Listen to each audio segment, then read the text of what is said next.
Okay, so I need to put that one away because that's not even good.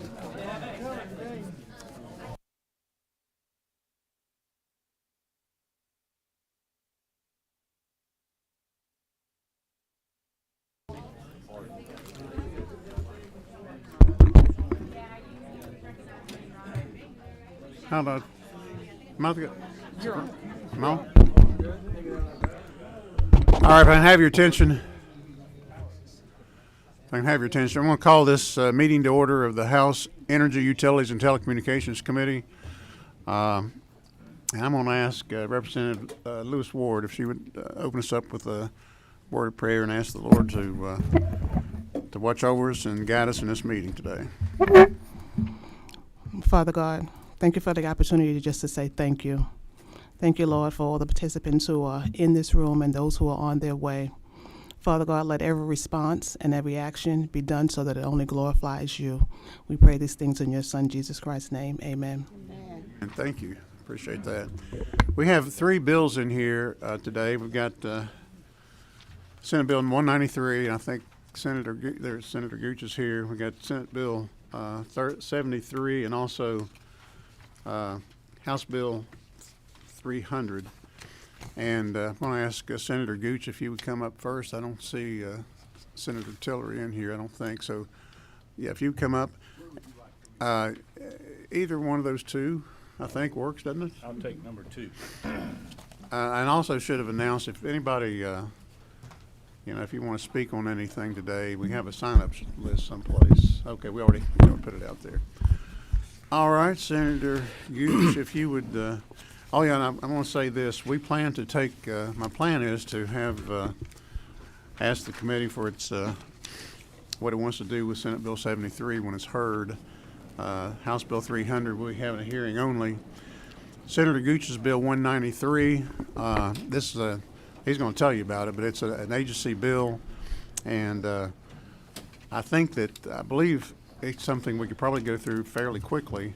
And my plan is to ask the committee what it wants to do with the bill. I think we could take action on this and go ahead and move it forward because it's hard to believe, but we're already getting on up into the day. So with that, Senator Gooch, you're recognized, sir. Thank you, Chairman and committee members. This is a basic bill. I think it's one that you can support rather easily. To give you a little background, we've done a lot of work here over the last 4 or 5 or 6 years. I'm beginning to lose track. We've been here so long, some of us have. Yeah, so it's all started back with the little study committee that we went around the state and collected information on the lack of broadband in rural areas.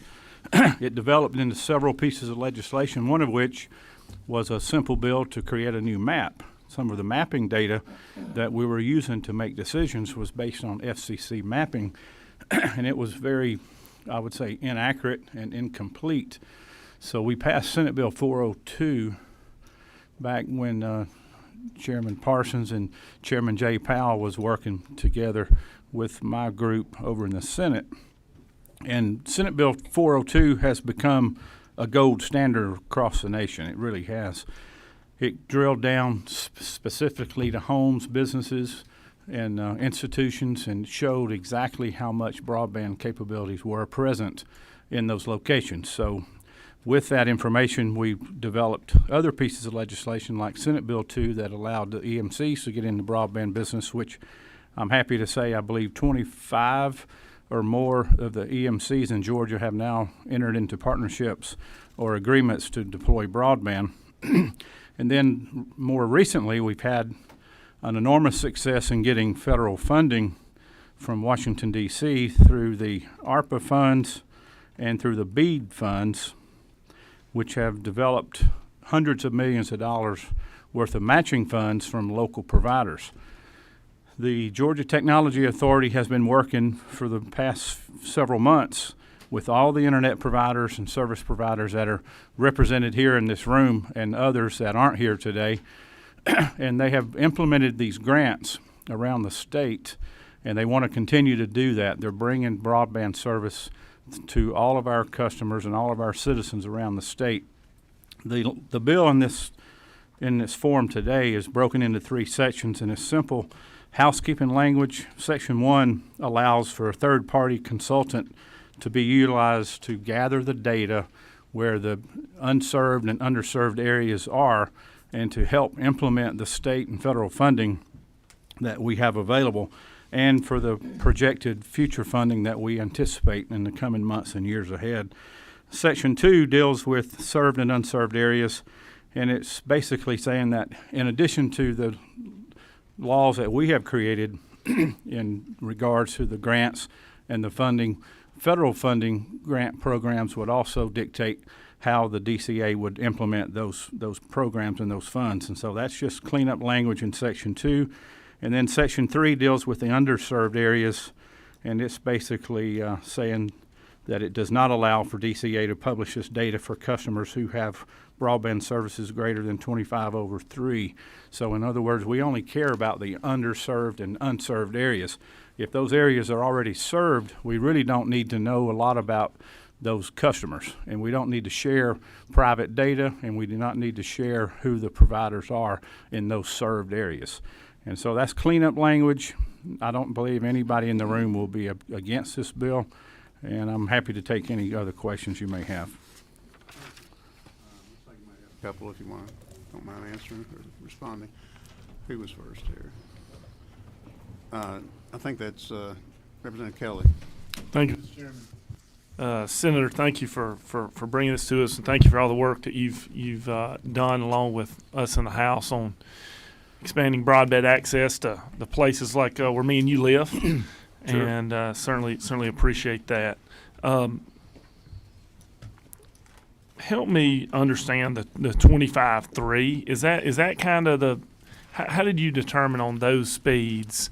And that's where the exemption starts. We're some of this is following FCC regulations, and I believe the intent is to try to raise that minimum as we move forward. When you're using true fiber, you'll never have to worry about the minimum speeds. You'll have, gigabit type speeds. Unfortunately, we had a lot of internet providers around the state that were still using a copper platform. And it's very difficult to get 25/3 speeds off of a copper plant, especially if you're using a DSL type component. So we wanted to raise it. It was 10.1, and so in our previous legislation we passed here in this committee, we raised that to 25/3. We wanted to go higher, but we felt like to get everyone on board, we needed to keep it reasonable and an attainable goal, and that's what we've done. And so I think you'll see the results have been very successful, and we're far surpassing the 25/3. But there are still areas in the state that you'll have minimal speeds. So we want to at least get everyone up to 25/3 and beyond. I do not believe any provider today is utilizing the state or federal funds for any copper material. It's all fiber or coax cable. Perfect. That's exactly what I wanted to just confirm. Thank you. Chairman Martin. Senator, to follow up on that, I mean, if you're fiber, the 25/3 is really not an issue. You get the It's same irrelevant. thing up and That's down, right. right? That's right. Okay. That's correct. Just on lines 42 and 43, I'm fine with this, but I see what we're trying to do. You're trying to protect the information that the third party's getting from public right. disclosure.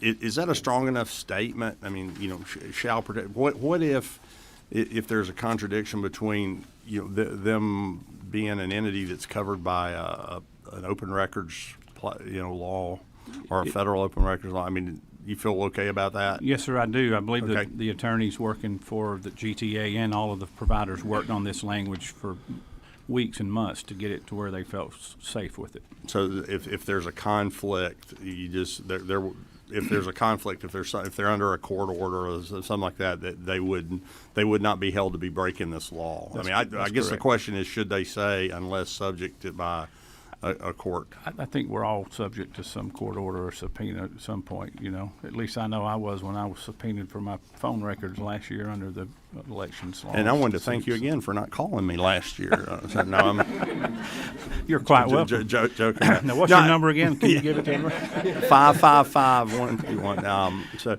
no, I just sometimes I've seen this, and it had the carve out. I mean, if you've been through the attorneys, that's good enough for me. Yes. The third-party providers are going to be contracted from the state.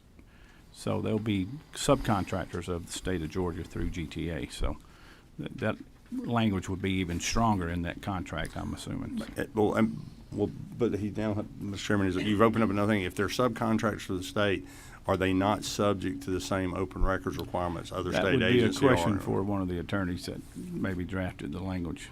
Ms. Sean Marie? If they are subcontracting with the state, are they subject to open records that would render 42 and 43 moot? If I'm not mistaken, I think we covered in the original. Okay. bill that. Good. It may be not. If you guys are good with that, I'm good with it. It may be an existing law, she's correct. I don't have that printed out that far back. So. All right, Chairman Martin, you're good, right? Yes, sir. Okay, Representative Meeks.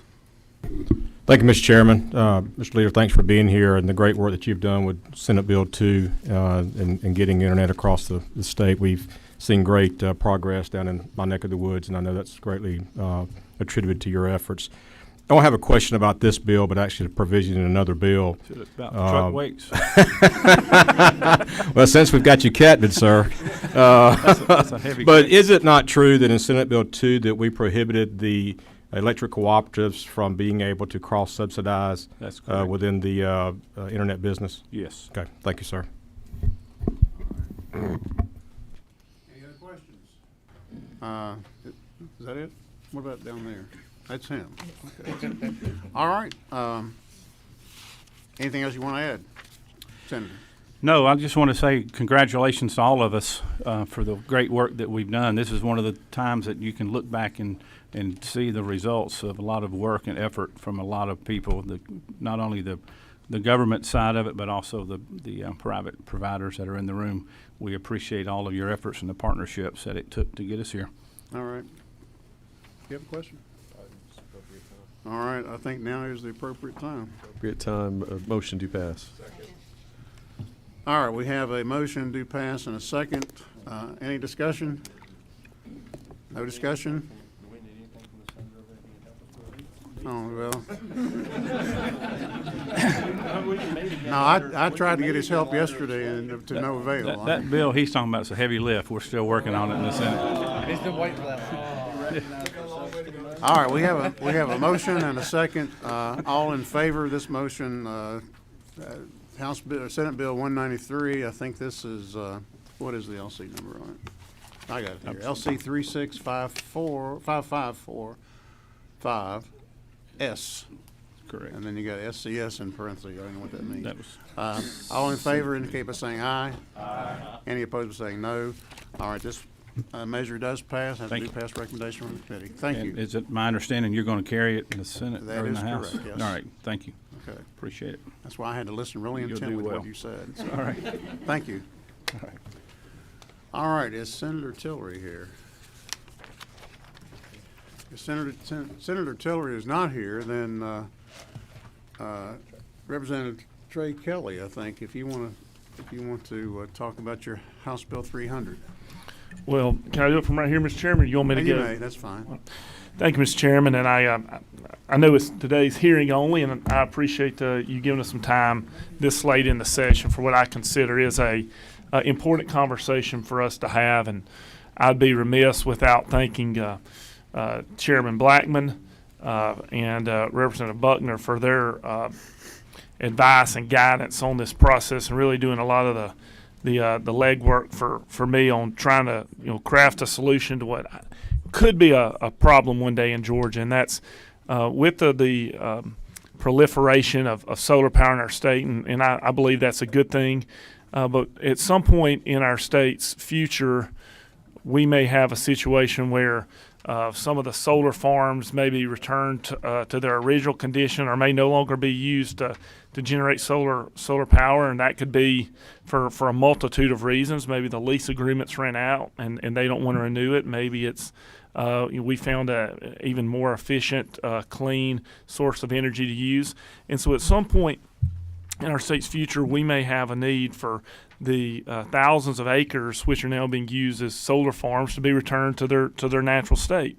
And the question is how do we handle that, and how do we make sure that when they're no longer being utilized, that those solar farms are cleaned up, if you will, to the proper manner. And House Bill 300 looks to do that. And I know this is a conversation that, given the time of the year, it will certainly continue into the off season. And but I appreciate the committee's taking time to look at it. And fairly simply, Mr. Chairman, the way we do that is basically by just saying that the lease of the property, the individuals who are leasing the property from the landowner, that they have to provide financial assurance to the landowner through essentially a bond or a guarantee that they have the financial stability to clean up the solar farms when they're no longer being used in terms of the solar agreement. And then we also put some just kind of generalities and requirements of how they must be able to return that land once the solar power facility agreement is no longer being utilized.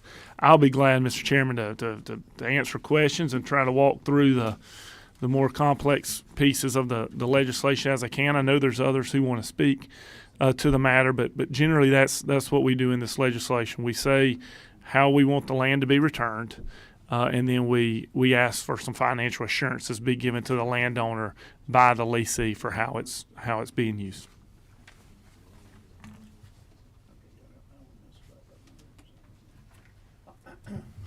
All right, thank you. Thank you. I don't see any questions. We do have a couple people, 3 people signed up to speak to it. Thank you, Mr. Chairman. No questions right of the off. Mr. Harrell, if you'll tell us who you are and who you represent in this particular instance here. Well, thank you, Mr. Chairman and members of the committee.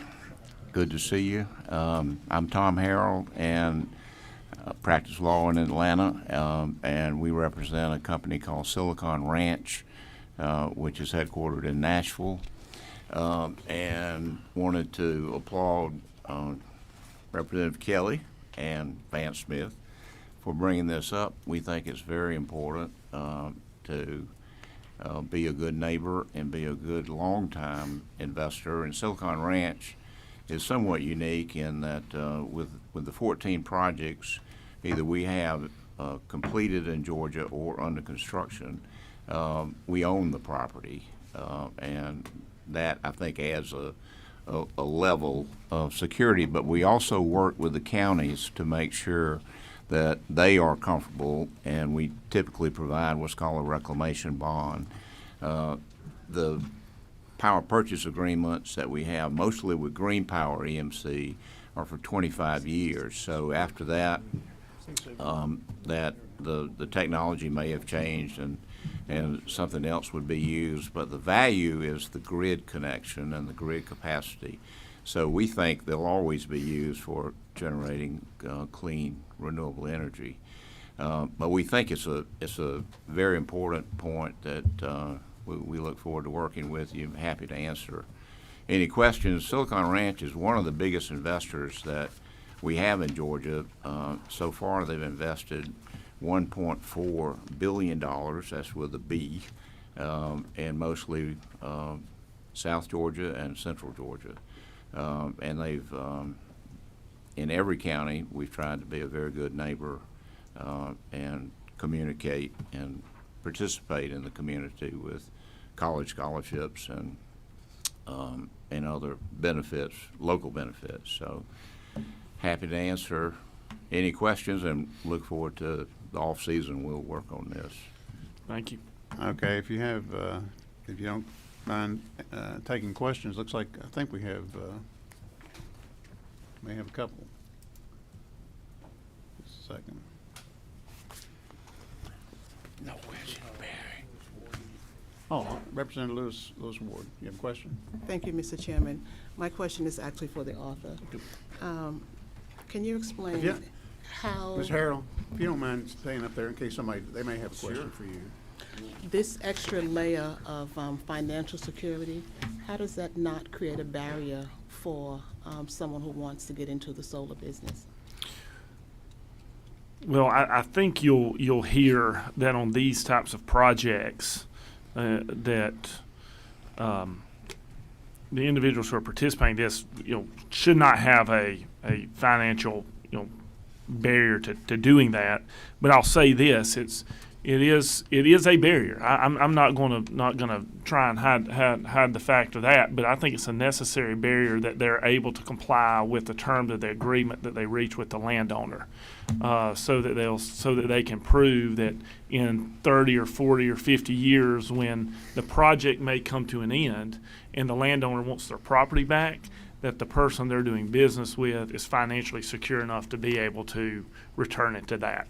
So it can be a barrier, but it also can be viewed as protection and security for the landowner, and that's usually the we've seen a lot of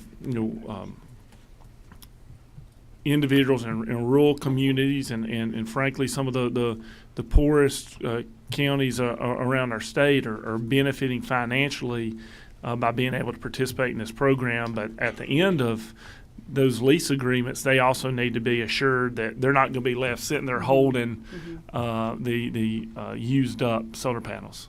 Thank you for that. I have a follow-up question. Yes. Do most solar contracts already have an end of use included in the current contract, the initial contract? So they all have, generally, and every contract's different. That's what I always tell everybody in my law office. They say, well, what if they break their contracts? I said, well, let me see what the contract says about it. And so every contract could be unique. But I generally believe that most of them do have a start date, end date, with options for renewal that the sides agree on. But Mr. Harrell and some of the others may be able to speak a little more intricately about that. Thank you. Thank you for the questions. Okay, I think that, Chairman Martin? Yes. Oh, Chairman Carson? Yeah, I'm looking over the light. Oh, that's me. You got my light on. Yeah, I did have, Okay. I have a button. To kind of go that question, let me pose it so a common person like me can understand. If I were now going to have an acreage and have you come out there and this law wasn't in place, if I was looking at what's going to happen to my land in 25 years, I'm going to charge you enough for the rental over that time that I can either put it back or I'm going to require you to put it back. Is that what Silicon Ranch is finding now? Well, in some as cases? I say, we don't lease, we buy. Right. But in But a our case like that, competitors, they're paying a very good rental income, we hear, for the landowner. And most of these are really big companies, and my more point to the question is if I'm going to be the landowner and want to know that land's going to be back, I'm going to charge you more if I'm going to have to put it back. Now, my question was it might actually be less expensive for the company to provide an assurance bond over time than to have the present value of that money, Sure. amortized from day one. If you're trying to get in it and you got to pay 10% or 20% extra because somebody wants that extra money to know they can fix it at the end, Mr. Chairman, it may actually be less expensive to provide for that assurance bond over time. So it could, in fact, let smaller companies get in with less Sure. out of pocket and a better front end ROI. It would correct. possibly. I think Okay. that's. And most of these, the panels that Silicon Ranch uses are all made in Dalton, Georgia. And the state of the art, the technology has increased the efficiencies by 40% just in the last 3 years. So it's a very economical way to produce renewable energy. Sure. Chairman Casey Carpenter, I'm sure, is glad the business for his folks up in Dalton. I'd say that seriously. Yeah, That's they good like for it. good for the area. Over here, are your questions for Mr. Harold, or if they are? Okay, let's hold one for the author if you don't mind. How about Representative Coy, the author? Let's hold those then, because we have other people want to testify. So with that, at least for now, I appreciate that. Okay, And we well, may thank call you. maybe call back. I don't know. Okay, I hope. Invite me back. Brad Carver. Thank you, Mr. Chairman, members of the committee. Brad Carver on behalf of the Georgia Large Scale Solar Association Advanced Power Alliance. The Georgia Large Scale Solar Association was formed back at the end of 2015, going into the 2016 Georgia Power Integrated Resource Plan. We are an association of the largest solar developers in the world who have had a strong interest in the state of Georgia. So to the bill sponsor's introductory comments, he's exactly right. Georgia has been a hot market. In 2013, we were the 23rd largest solar state. Today, we are the 7th largest solar state, and we're on a trajectory to go into the top 5 based on the favorability of the Georgia market, particularly South Georgia, as has been described. In fact, most of my clients, the members of our association's clients, are south or mid-Georgia to South Georgia because of the flat land and the availability, as long as it's not a wetlands and as long as it has proximity to transmission lines.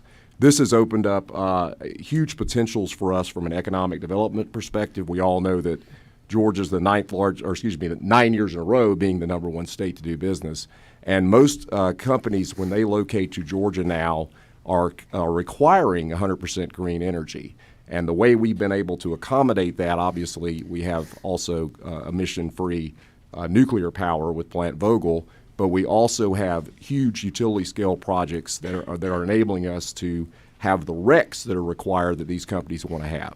And so I want to commend the bill sponsor, and I did, actually, Mr. Harold, my mentor, and I both put question mark because we do think, the industry thinks, that there are minimum standards that can be out there.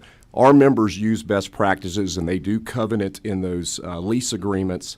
And by the way, our members, some of our members own their projects, own the land where the projects go. Others lease the land, and it all just depends on, the availability of property to do that.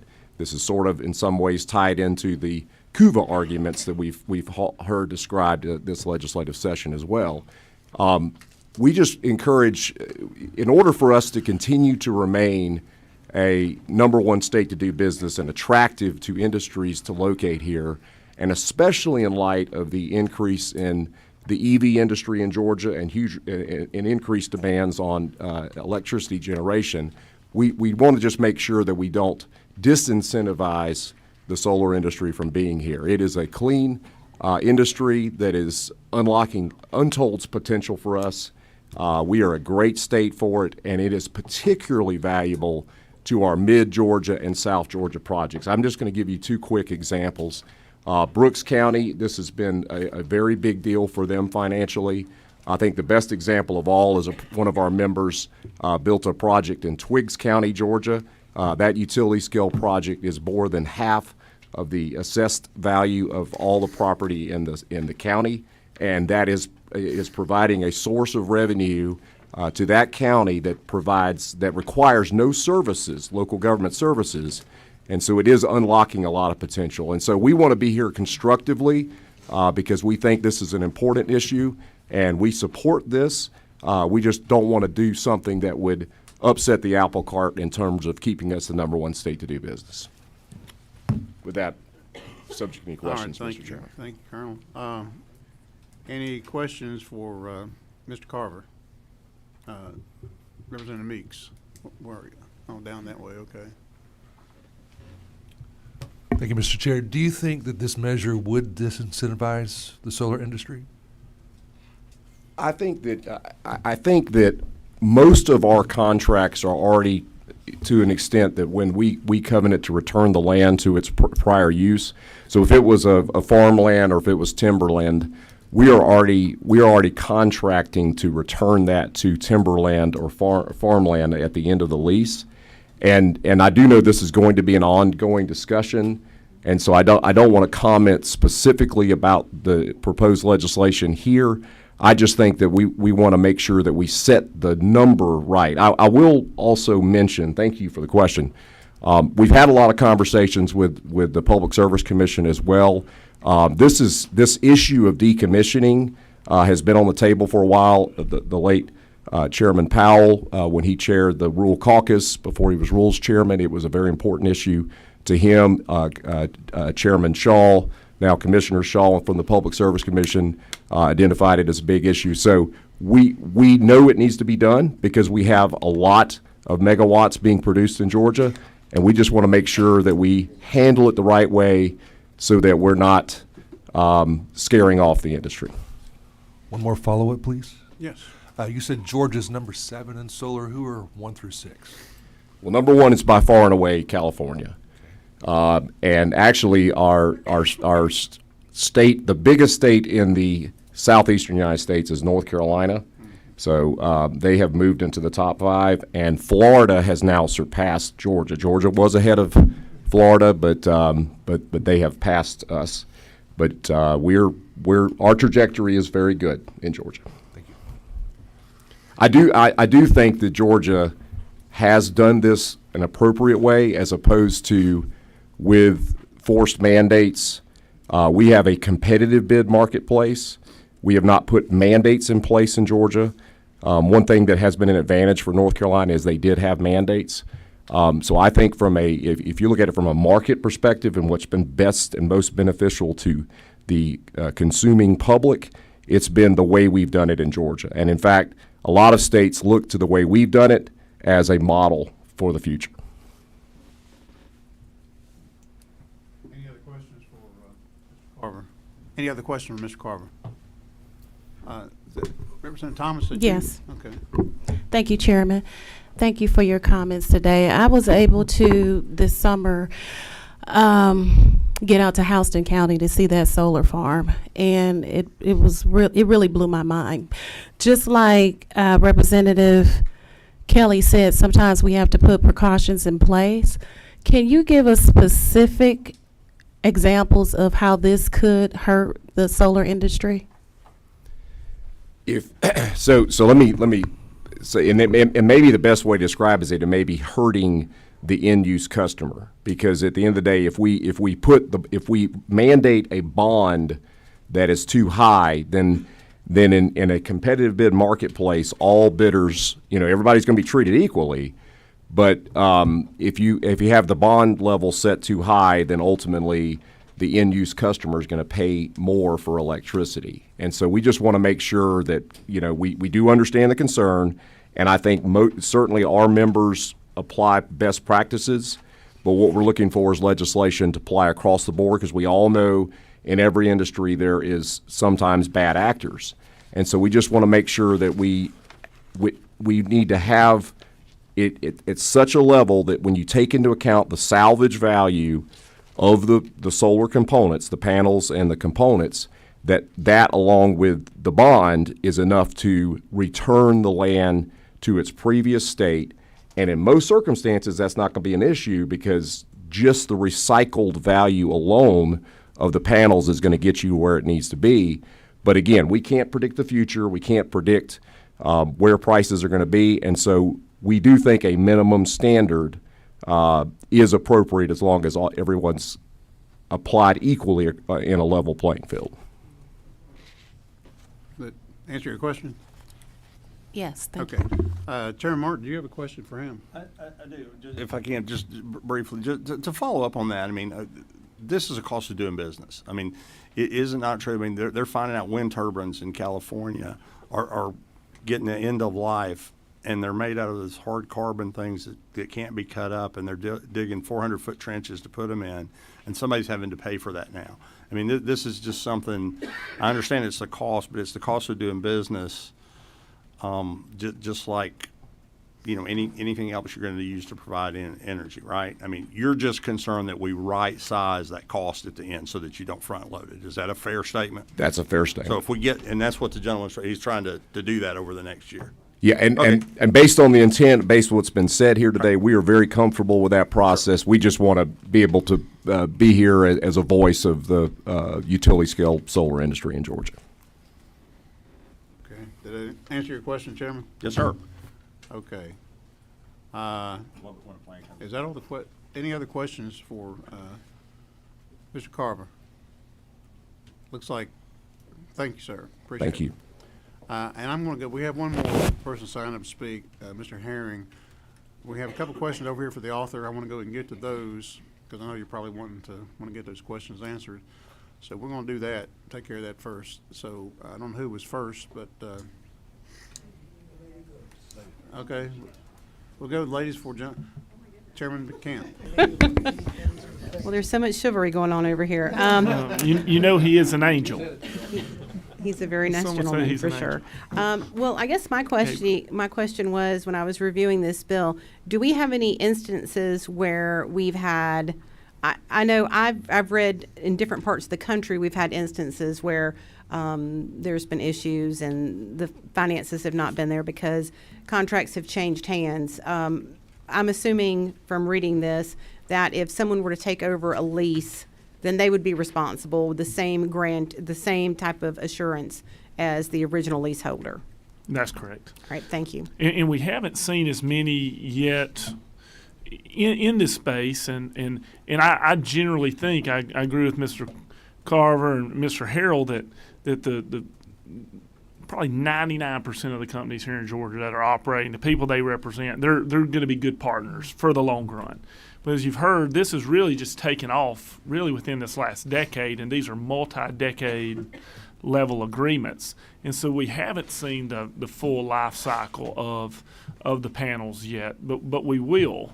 And so we kind of the Chairman Martin's point, we have seen it with other types of energy, such as the wind turbines, but we've also seen it, models where we bury gas tanks that then are no longer used, and we have different options at the state level for how those things are funded. We talk here about every year about the Hazardous Waste Trust Fund and some of the tire dedication fees and things like that. This is trying to get the government out of this and let this assurance be done by the two private entities so that we make sure that when it's time to properly dispose of these solar panels, and to be clear, if they're not disposed of the right way, they can create immense harm to our environment, not just aesthetically, but they can create great harm if they're not disposed of properly to the environment of our state. And so we just want to make sure we're putting some guardrails there and protections. Can I follow up? I appreciate that. I saw a documentary and then read a study where there were a number different type of situation where there were a number of drilling sites in Alaska that were no longer viable, and the leased property changed hands so many times. By the time that they were end of life, there was no assurance, there was no way to remediate them, so they're standing there rotting, rusting. So thank you for explaining that. Thank you. Representative Okoye. Thank you, Mr. Chairman. To start with, this is a good bill. Thank you. Don't thank me. We still got issues. But what it is the last speaker talked about the impact of it on the end user. Now, my concern is how we can go from number 7 to number 1. I think that what we have now would impact greatly on smaller businesses that would want to get into this business, all right? Having them have a bond probably will be too much outlay of funds for a startup. Is it possible that we can structure it such that maybe on an annual basis there will be a demobilization or whatever fund name you can call that fund, that they will be paying into it, so that, because it's still important that whatever was put in there is taken off so that the owner of the land can reclaim the land. Okay, so but the initial outlay would discourage a lot of small businesses from getting into the business. So if we can structure it where it could be monthly, they pay into that fund, or annually they pay into that fund. So in the end, there'll be money in there to reclaim the land. That's just a suggestion. Thank you. And I certainly appreciate that suggestion, and I'm open to work with the representative to try and address your concerns. I think again, we do need to look at it two ways. I don't want to create a barrier to hurt small business. I never do that. Second, I don't want to do anything that could ruin our state's competitiveness on bringing solar to our state or otherwise. But we also do need to think about the small business owner that is the actual landowner. The family farm that's on this land and other things. There's two sides of this that could be small businesses. One could be the leasee, and the other could be the lessor. It could be the landowner. And so we just have to strike a delicate balance for both of those, while also making sure that there's not a huge increase in cost to our consumers on the rate they pay for energy. And I think if we got into that, you could hear from some of our big providers of energy that they don't have concerns with this bill doing that. But at the end of the day, we have to decide, where do we want the cost for this cleanup to be?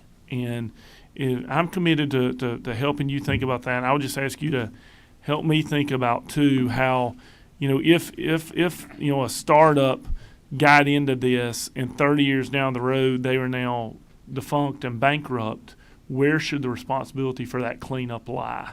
And I don't want us to get in a situation where our state necessarily gets on that liability. And so that's the delicate balance I'm trying to get here. And again, I think landowners without some of that assurance, they may end up not wanting to enter into these solar projects, and so that would actually hurt our solar market here if landowners, you let one or two of these projects 20 years from now be defunct and not cleaned up, you're going to see landowners all this state running away from solar energy and running from these partnerships, and that's what I don't want to see happen, and that's one of the reasons I'm bringing this legislation. All right. Representative Fleming, do you have a question? Your light's flashing down there. That was from, okay. That's Maybe from Representative Thomas. I think it's Representative Thomas. All right. Representative Thomas. I think it was Representative Thomas, Mr. Chairman. Oh, do you have a question? That was you from previously, okay. All right, Representative Koya, just a note with your, your question a while ago. If all you have to do is add, "Is it not true?" to the end of that, then it becomes a question. Mr. Chairman, thanks for allowing my rookie mistake. Not a mistake. I'm just giving, that's advice that Speaker Murphy gave to my freshman class many years ago. And we listened very intently to any advice that he gave us. Mitchell K. rule. Yes. Mr. Herring, Neil Herring, are you here? Oh, there you are.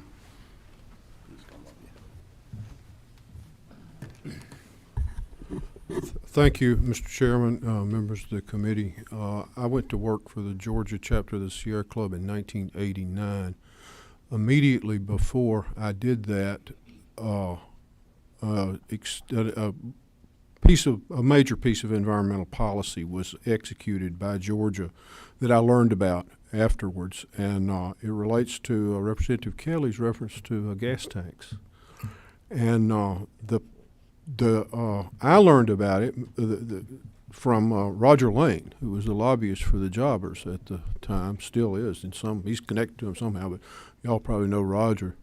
And Roger said that they were extremely lucky because EPD had an employee, the late Marlon Gottschalk, PhD, who sat down with them and figured out how to deal with the leaking storage tanks in the stations that were being abandoned, and even stations that weren't abandoned, but they had leaking storage tanks, was getting the groundwater. It's a problem in South Georgia where people drink the groundwater. But in any case, they hit on a plan where a trust fund was created that was owned by subscribers to the trust fund, who were the station owners, the jobbers, whoever they were. But it was an optional membership. Nobody was compelled to join, and people that didn't want to join were required to purchase insurance that would cover the same costs as they arose. But most of the stations in Georgia joined the Leaking Underground Storage Tank Trust Fund, and Marlin administered it until he died, and the EPD actually administered it and got a fee. And I think that the charge, the way it was funded, was 1/10 of a cent per gallon on motor fuel sales, something like that, a tiny sum, which of course a lot of gallons, and it accumulated. It was enough to cover the cost of the program. And the program still exists. It still continues, and it makes what I think is a pretty good public-private partnership model where the money's supplied by the private sector, and they hire the work being done, and the state simply administers the funds and makes sure that the projects are not bogus. And I just wanted to remind you all of a model we have in the code right now that looks like a pretty good one for this case. The Sierra Club is very interested in decommissioning. I'm glad that this is coming up now. It's great that y'all are getting ahead of the game instead of waiting until it, I mean, they didn't do the storage tanks until they had the leaks. We don't have to wait for the leaks on this. And so that's a real important, and I'm glad that this is happening. Thank you very much. All right, thank you. I think you have a question. Representative Kelly? Thank you, Mr. Herring. And I think we certainly have the same goal, maybe a little bit difference in the approach, but just so we all understand what could be the concerns, because I'm not as well versed on an expert on environmental policies. I know you are. What are some of the hazards for our state if solar panels are improperly disposed of? What's some of the pollution? I think that it's could the take tire place? problem on a much bigger scale. You know you're in Georgia when you stop off a bridge and look and see a tire, you're in Georgia. And it's... Except the tire's now as big as the table in between me and you, right? Yes. But no, the problem is going to be criminals engaging in supposed removal, disposal, and they're just going to dump it. Is there concerns with solar panels at all that the materials inside there, if they're placed into the ground improperly, what impact it could have on our soil levels? Metals in soil are never good except iron. Okay. Thank you and for magnesium. But I think the value of the stuff in the solar is probably going to be an aftermarket that will prevent that particular problem. I'm more worried about the aluminum, glass, all that kind of stuff just being strewn about, and people allowing it to be dumped on their property in return for money. I mean, it's just like it needs to be done properly, which is what you plan to do. I agree with you and look forward to continuing this conversation with you as we move through the off season. Good. Thank you. Okay, I think we have a question from Representative Okoye. Is that you? Is that? Yes, Mr. Chairman. Should I say, what was that? Is it not true? Is it not true that what the gentleman stated about EPD is very, very correct? I actually participated in it, cleaning up some groundwater contamination in most of southern Georgia. That was back in the late 1900s. All right.